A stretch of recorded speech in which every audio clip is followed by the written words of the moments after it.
A notícia desta semana, que esteve nas manchetes da imprensa, nas manchetes das rádios, das televisões, foi o falecimento do Papa Francisco, Papa argentino. Naturalmente, surgiram, junto com o noticiário do seu falecimento, as especulações sobre a realização do próximo conclave dos cardeais, que deverão escolher o sucessor do Papa Francisco.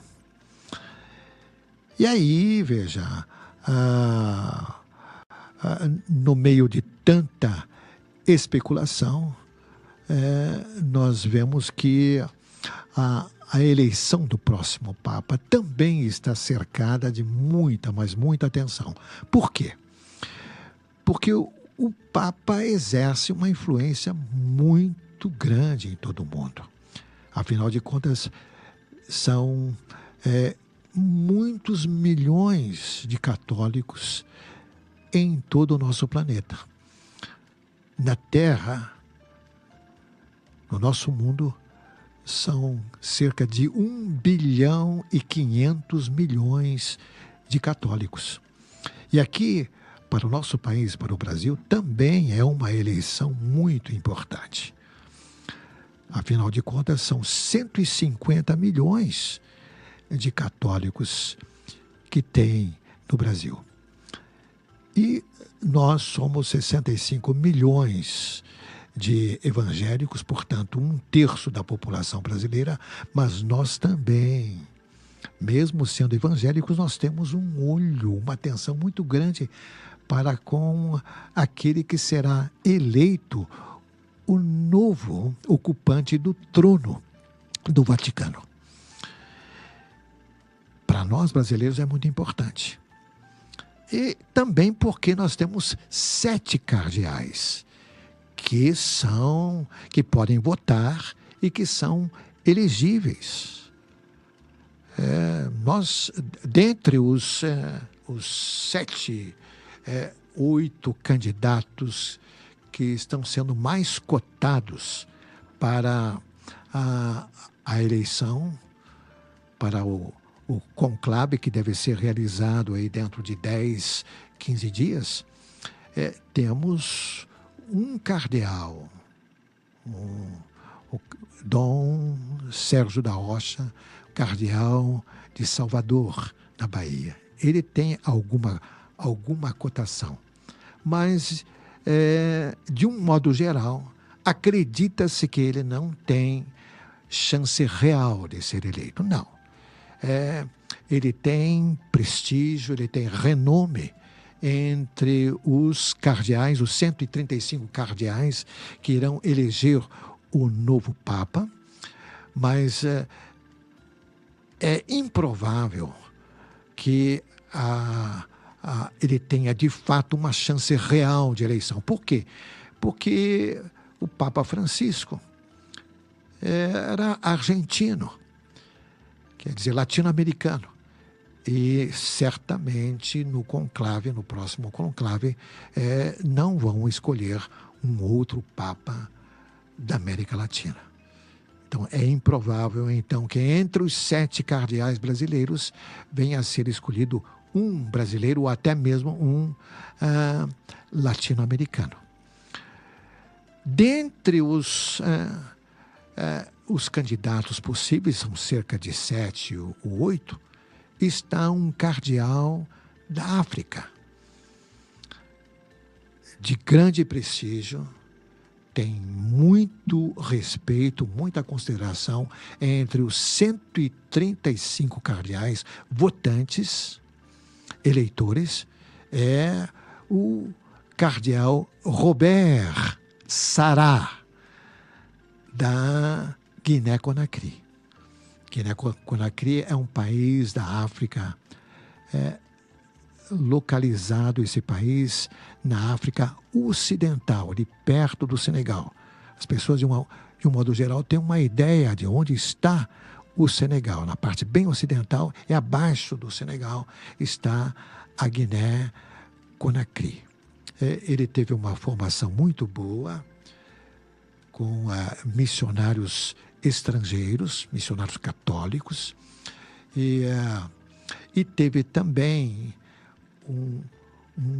uma progressão muito boa dentro do sacerdócio, dentro da escala, dentro da hierarquia católica. Tanto é que em 2012 ele já era cardeal e passou a exercer funções na Cúria Romana. O que quer dizer a Cúria Romana? É o órgão que governa a Igreja Católica. A partir do Vaticano, governa toda a Igreja Católica em todo o mundo. E ele trabalhou em vários departamentos. E aí ele conseguiu grande prestígio, grande respeito. Primeiro porque é um Papa conservador, conhecido pela sua piedade, conhecido também por posições firmes, intransigentes, com relação à liturgia católica.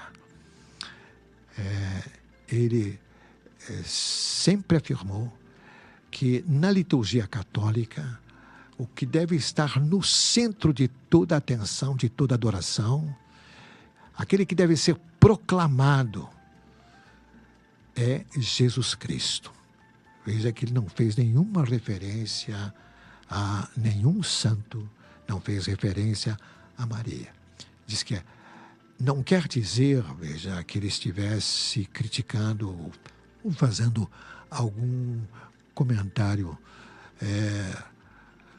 menos... algum comentário que não caísse bem no mundo católico. Não. É que ele estava defendendo a centralidade de Cristo Jesus na adoração das celebrações católicas. Ele é considerado um cardeal conservador, um cardeal de direita. Ele é intransigente, ele não aceita de maneira nenhuma ideologia de gênero, ou aborto, ou o casamento entre pessoas do mesmo sexo. E ele não aceita absolutamente a adoção de crianças por casais homoafetivos.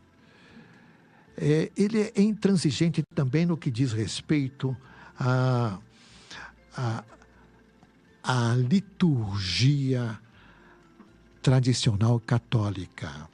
Ele prefere que, no caso, por exemplo, da missa, ela seja celebrada até mesmo em latim. E ele não está de acordo com os setores da igreja que querem transformar a realização da missa num evento social. Ele está contra essa postura, contra esse alinhamento de grande parte da Igreja Católica. Ele diz que o mundo hoje está em guerra contra Deus, que o cristianismo precisa se manter vivo e verdadeiro para enfrentar ideologias modernas. E ele também é um firme defensor do celibato sacerdotal. Durante a pandemia do Covid, ele foi contra o fechamento das igrejas, medida que era tomada sob o pretexto de que era necessário evitar a propagação do Covid. Ele foi contra o fechamento das igrejas. Então vejam, amados irmãos, que ele defende esse candidato, esse cardeal da Quiné-Conakry, ele defende valores e princípios cristãos que nós, evangélicos, defendemos também. Devemos, então, naturalmente, torcer pela eleição desse candidato, desse cardeal. E quem sabe, não é, também orar para que ele venha ocupar o trono da Igreja Católica lá no Vaticano. É um conclave. Conclave é uma palavra latina, quer dizer conchave. Quer dizer, os 135 cardeais que podem votar, e não são todos. O número de cardeais no mundo todo são 266. Mas os que podem votar são aqueles que têm, no máximo, até 80 anos. São 135. Eles ficam enclausurados na Capela Sistina do Vaticano para realizar a eleição. Mas eles ficam enclausurados, fechados à chave, quer dizer, eles não têm nenhum contato com o exterior, não podem usar smartphones, não podem usar o celular. E fazem o compromisso, assumem o compromisso de não divulgar absolutamente nada do que vai se passar nos pleitos. E serão realizados tantos pleitos quanto necessários para a eleição do Papa.